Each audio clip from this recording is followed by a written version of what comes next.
Well then, Boris, a disappointing defeat, but I think that was better than what we might have anticipated given the state of the squad.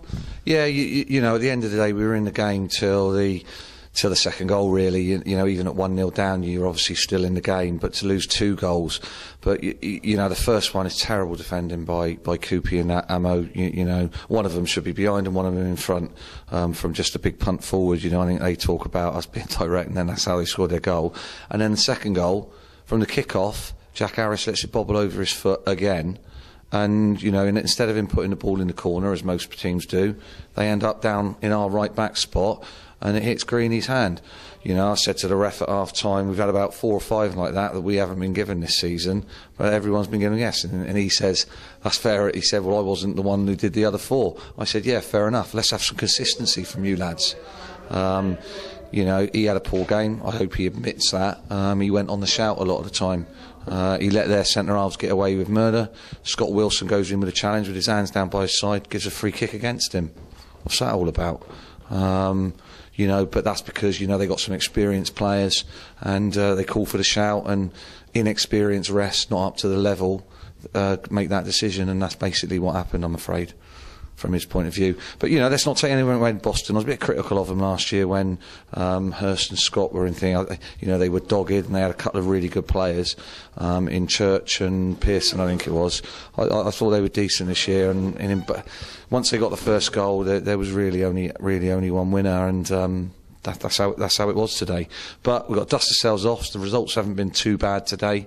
And, you know, I was looking at all these fixtures. You know, Boston was supposed to be, you know, one of the teams tipped to go for promotion. So when you look at the league fixtures at the start of the season, this one and, you know, the games we've had recently have been hard. And to add to that, the suspensions, it obviously made it even harder for us. But, you know, hopefully Theo's touch and go. Manny will have to see about his concussion. Probably looking more to him next Saturday. And obviously Webby and Darren will be back in. The players have had their chances. We've lost 2 home games. You took Scott off at half-time.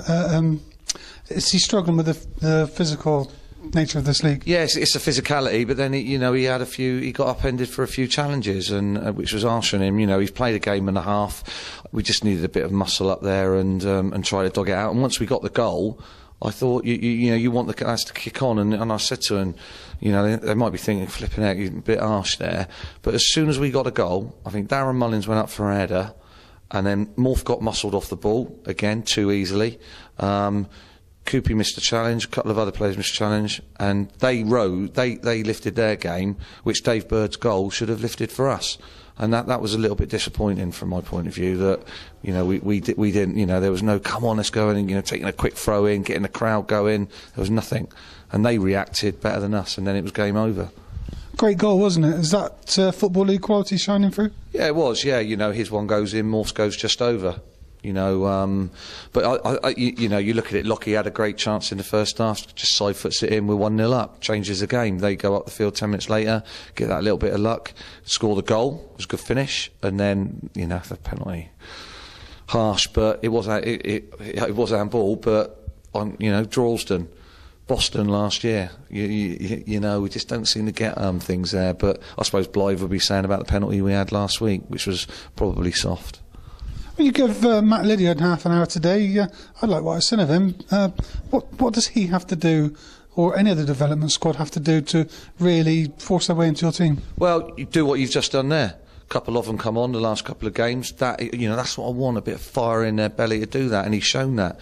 You know, George looked a little bit nervous today. Why? With 3-1 down. You know, Manny's sort of taken his chance. You know, Scott's had to go. You know, you've got to be confident and positive, and don't worry about making mistakes. And you know, Lid's done well today.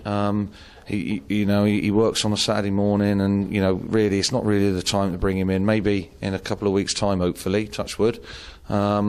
But, you know, he certainly did well today. And, you know, when the youngsters get their chance, George done brilliant last year at Guiseley, played at Nuneaton as Lids did.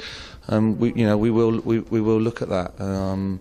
But, you know, not at the minute. He hasn't done himself any harm today, that's for sure. Well, Corby away next, isn't it? Fabulous record there. Are we going to keep it up, even though they've moved grounds to try and bury the hoodoo?